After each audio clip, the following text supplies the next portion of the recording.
Hey, thanks for joining me. So the other day I was looking around on YouTube and I found a guy that was doing film simulations, or trying to, with an Olympus EP3, which is the little pen camera, one of the early ones. And he tried to do one video was a simulation of Portra 400, Kodak Portra 400, and the other one was another video was Kodak Kodachrome 25. And not to be unkind to the guy, but he didn't get that close. I just, you know, that camera doesn't have that much capability to do film simulations. There's just limited things you can do. But I thought it'd be interesting to see, you know, what I could do. And, you know, I really love the color from Olympus cameras. And so I really haven't ever felt compelled to modify or change that or try to make a color film look. My real passion for film photography has always been black and white. So I thought, well, I'll ask it if it can do some simulations for some black and white film. And so I asked ChatGPT, when I say asked it, I asked ChatGPT to, you know, I'm using the Olympus EM5 MkII, and I want to use a Lights 35mm f3.5 Summaron, and I want to do simulations for Tri-X, Kodak Tri-X, and Kodak Super XX, which Kodak Super XX has been discontinued a long time, but it's still available actually in a cine film that's been respooled from a company called CineStill, and pretty neat film. And so I asked it for this recipe and, you know, the formulas for that, and it gave me these formulas. And one of the things I noticed right away in the formula was that it was asking me to set highlight and shadow values. And I'm like, I don't know if you can do that with the EM5 MkII. I've never seen that. And so I get my manual, I've got a copy of it, it's PDF on the computer, and I look all through it, and nothing. I don't find anything about tone curves or setting highlight and shadow.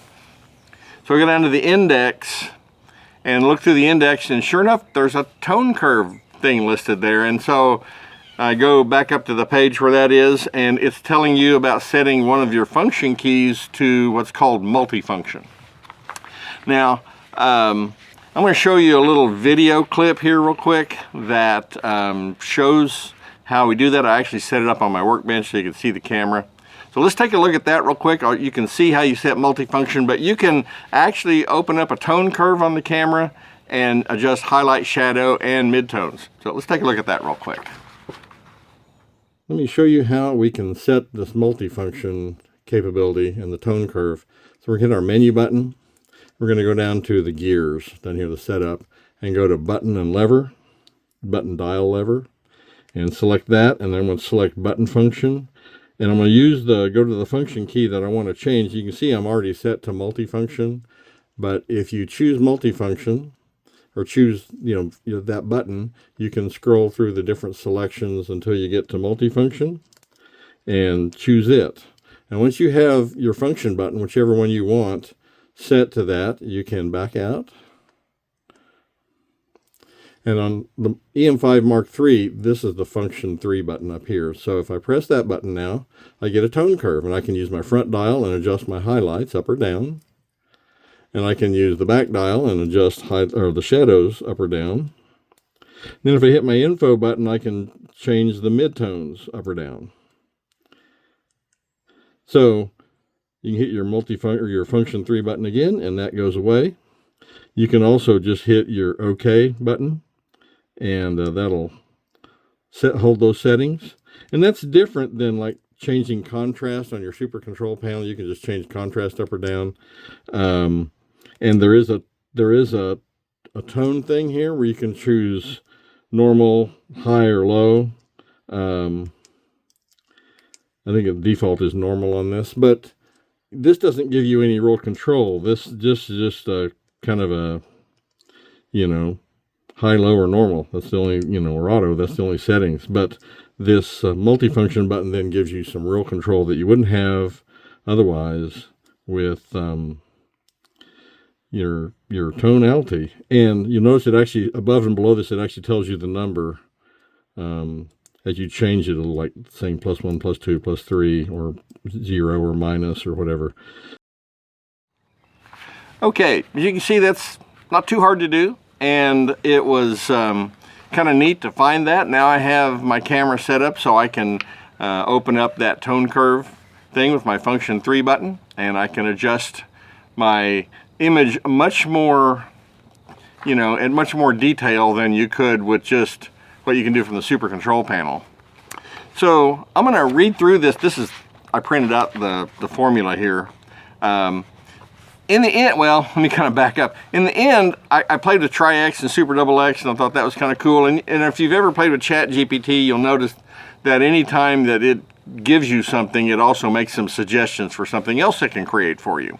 And when I had, you know, told it what camera and lens and all that I was using, it came back with one of the suggestions was to make a Leica stylized, and it fortunately didn't say Leica look, because that's not, maybe it's the same thing, but a Leica stylized version that combines the look of Tri-X and Super Double X. And I'm like, well, that sounds interesting. Since I'm using a Leica lens, I don't know how.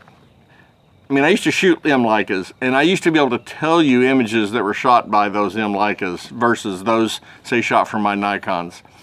And, but, you know, I don't know if you can really create that with a digital camera, to be honest. But anyway, I thought it'd be fun to play around with, and so I had it create that formula, and that's what this is. That's what I'm going to give you. And I'm also going to, I'll put this all in the description of the video, so if you want to try these settings, you can.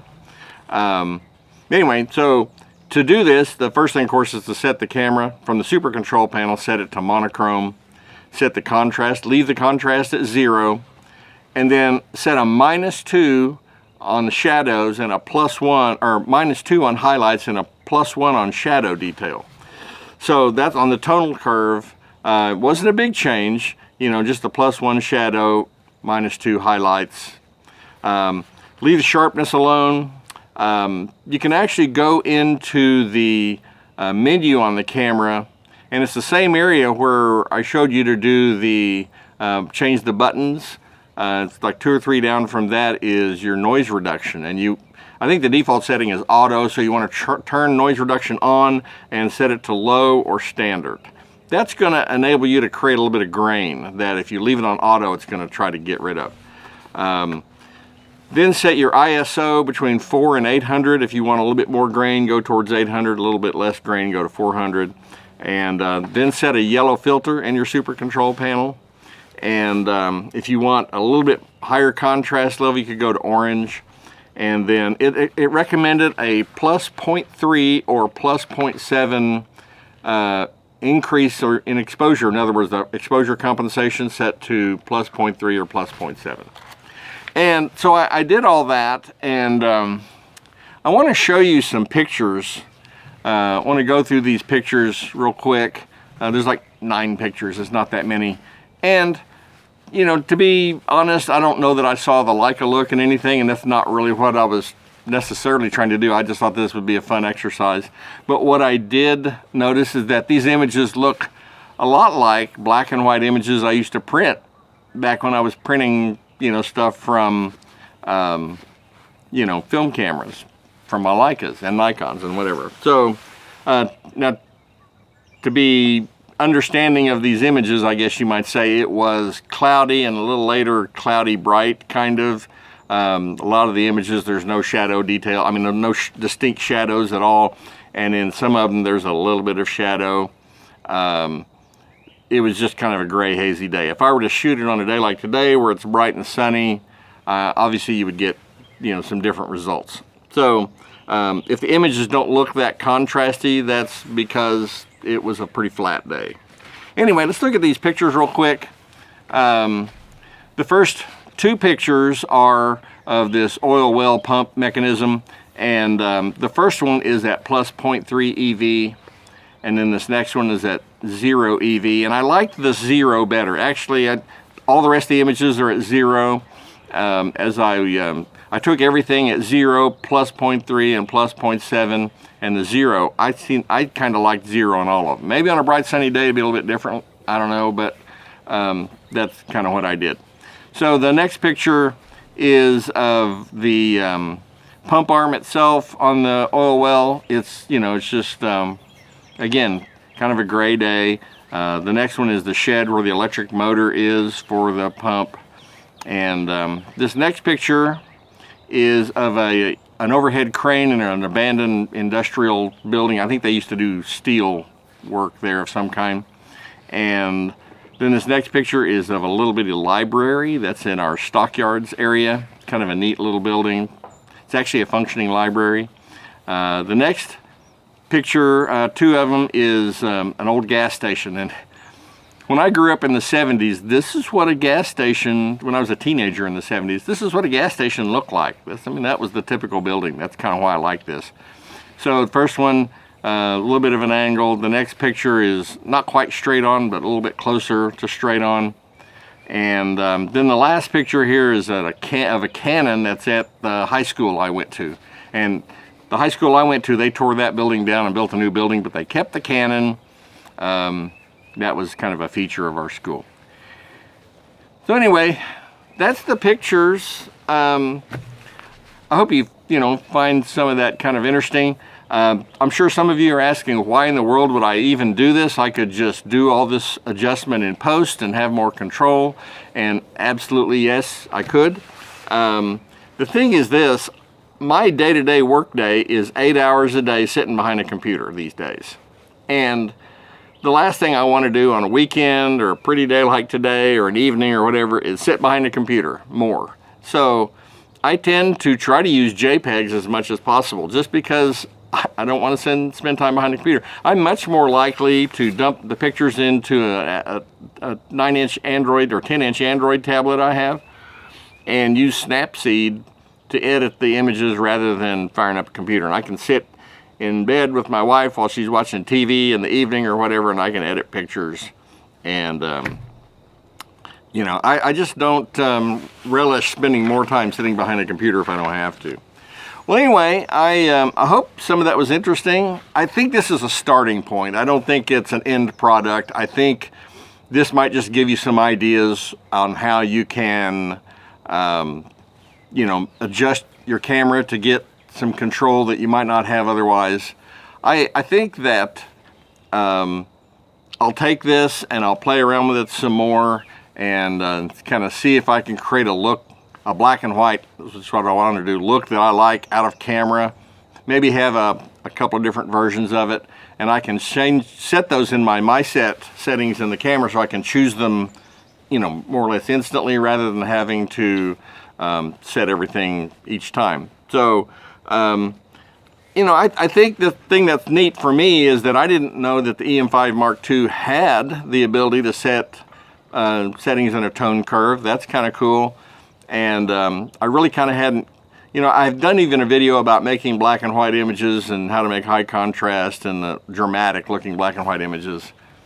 But sometimes you just want more or less regular looking black and white images. You don't want all the drama and your dramatic, tone and everything in your picture. But if you want to adjust the tonality of the image to get the shadow detail and control the highlights and all that stuff, this tone curve can be really helpful. Anyway, I sure appreciate you watching this. If you have any thoughts or questions, I'd love it if you'd leave me a comment. I always love hearing from you. I would encourage you, get on ChatGPT. You can do it for free. And you can ask it anything about your camera or a photography question that you like. ChatGPT, I think, is of the ones I've played with the best in terms of artistic stuff. It tends to come up with good answers, and it even acts like it took the pictures. It's kind of funny. In this, it tells me to do plus 0.3 or plus 0.7 on the exposure, and it says, I like plus 0.3 so far. Like, really? ChatGPT, did you set this in a camera and try it? I don't know how that works. But anyway, this was kind of a fun experiment. ChatGPT described this look that it was going to give me as Tri-X structure, Super XX tonality, and Summaron character. And I thought that was kind of interesting. And it was kind of just a fun experiment. So I would encourage you to get into ChatGPT. If you have an idea of something you want to try to do with your camera or about photography in general, ask it some questions. It'll definitely give you some answers. And let's say the answers may not be the perfect answer, but they're often a great starting point. Anyway, thanks for watching. Hope to see you on the next video. And yeah, thanks for watching.